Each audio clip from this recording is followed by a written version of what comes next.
बिस्मिल्लाहिर्रहमानिर्रहीम। मेरा नाम डॉक्टर औरंगज़ेब है और मैं कंसल्टेंट न्यूरोसर्जन हूँ। आज हम बात करेंगे ब्रेन ट्यूमर्स के हवाले से। 8 जून ब्रेन ट्यूमर डे है और वही आज हमारा टॉपिक है ब्रेन ट्यूमर्स की। अगर हम बात करें तो आजकल के ज़माने में हम देख रहे हैं कि बहुत ज़्यादा बढ़ चुके हैं। तो उसकी क्या वजूहत हैं?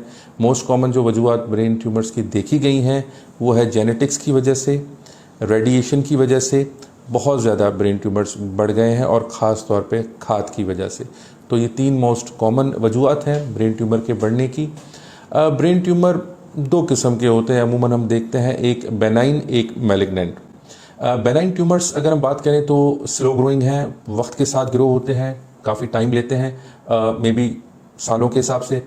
और मैलिग्नेंट ट्यूमर्स उनको कहा जाता है जो बहुत जल्दी ग्रो करें, जिनको हम अक्सर कैंसर भी कहते हैं और कुछ ही मंथ्स में वो मरीज को अच्छा खासा नुकसान दे सकते हैं। इसके अलावा अगर हम इसकी एक और क्लासिफिकेशन करें तो प्राइमरी और सेकेंडरी। प्राइमरी ट्यूमर्स उनको कहा जाता है जो ब्रेन के अंदर ही हों, जैसे मेनिंजोमा वगैरह, ग्लायोमा, ये ब्रेन के अपने अंदर ट्यूमर्स होते हैं। सेकेंडरी ट्यूमर्स उनको कहा जाता है जो कहीं और से आए, जैसे चेस्ट से, कोलोन से या ब्रेस्ट कैंसर से जो ट्यूमर्स आते हैं ब्रेन की तरफ, तो उनको हम सेकेंडरी कहते हैं। जो उनकी प्रेजेंटेशन होती है वो भी अमूमन डिफरेंट होती है। लेट सपोज जो आगे वाले हिस्से को इन्वॉल्व करते हैं ब्रेन के, जैसे फ्रंटल को, तो उनकी याददाश्त में मसला होता है, उनके हाथ पाँव की कमज़ोरी होती है, इमोशनल डिपेंडेंसी बहुत ज़्यादा होती है। मिडिल एरिया में, मिडिल फोसा को या मिडिल एरिया को इन्वॉल्व करते हैं, उनमें अक्सर फिट्स को देखा गया है, अगेन मेमोरी को देखा गया है, हाथ पाँव में बहुत ज़्यादा नमनेस देखी जाती है उनमें। और इसके अलावा अगर हम दिमाग के पीछे वाले हिस्से में आ जाएं तो उनमें अक्सर देखा गया है कि पेशेंट्स को चलने फिरने में मुश्किल, हाथ पाँव की कोऑर्डिनेशन में मुश्किल होती है। बहरहाल ये इनकी मुख्तलिफ प्रेजेंटेशन हो गई, जिसमें बहुत ज़्यादा सर दर्द रहना, झटके पड़ना, नज़र की कमज़ोरी होना, इस तरह के ब्रेन ट्यूमर्स की प्रेजेंटेशंस होती हैं। उसके अलावा हम आते हैं इसकी मैनेजमेंट पे। मैनेजमेंट मुख्तलिफ तरीक़ों से की जाती है, लेकिन अगर मैं आपको ग्रॉसली बताऊँ तो इसमें सर्जरी, रेडिएशन और कीमोथेरेपी हम करते हैं। ज़रूरी नहीं है कि हर ट्यूमर की सर्जरी ही हो। अक्सर कुछ ट्यूमर ऐसे हैं जो दवाइयों से भी ठीक हो जाते हैं, जैसे लिम्फोमा, उनको हम मेडिकेशन से ठीक कर सकते हैं। ब्रेन टीबी भी होती है, उसको भी अक्सर मेडिकेशन से ही ठीक किया जाता है।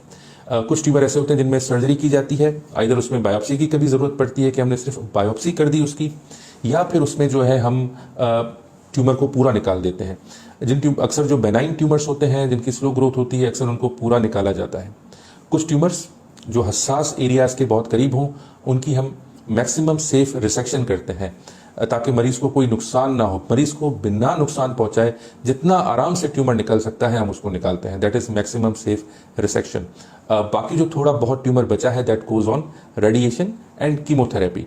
जब सर्जरी हो जाती है तो फिर पेशेंट जो है रेडिएशन की तरफ भी जाता है और कीमोथेरेपी की तरफ भी जाता है। इन सारे प्रोसेस के बाद अगर हम बात करें कि क्या ऐसा मुमकिन है कि जो अक्सर मरीजों का मुझसे सवाल होता है कि बिना ऑपरेशन के इसका ट्रीटमेंट किया जा सकता है, अल्हम्दुलिल्लाह अभी पाकिस्तान में ख़ास तौर पे पिछले 15 साल से गामा नाइफ हो रहा है, जिसमें यूजली अगर ज़रूरत पड़ी तो बायोप्सी, वरना बिना सर्जरी के भी हम रेडिएशन देके ट्यूमर का बेहतरीन इलाज कर सकते हैं। कुछ उसके इंडिकेशंस हैं, उनके तौर पर उसका इलाज किया जाता है।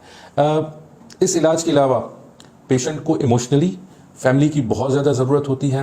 फैमिली को चाहिए कि इस तरह के पेशेंट्स के साथ काफ़ी अटैच्ड रहें और उनको हेल्प करें, और फैमिली को भी काफ़ी इसमें सपोर्ट की ज़रूरत होती है। इन द एंड मैं ये कहूँगा कि ट्यूमर्स, बिल्कुल इनसे डरने की ज़रूरत नहीं है, बिल्कुल इनसे घबराने की ज़रूरत नहीं है, हमें इनसे फ़ाइट करना है और इनका अल्हम्दुलिल्लाह पाकिस्तान में सक्सेसफुल इलाज मौजूद है। आपको कोई भी क्यूरी हो, आप फ्रीली मुझे कॉन्टैक्ट कर सकते हैं। Thank you.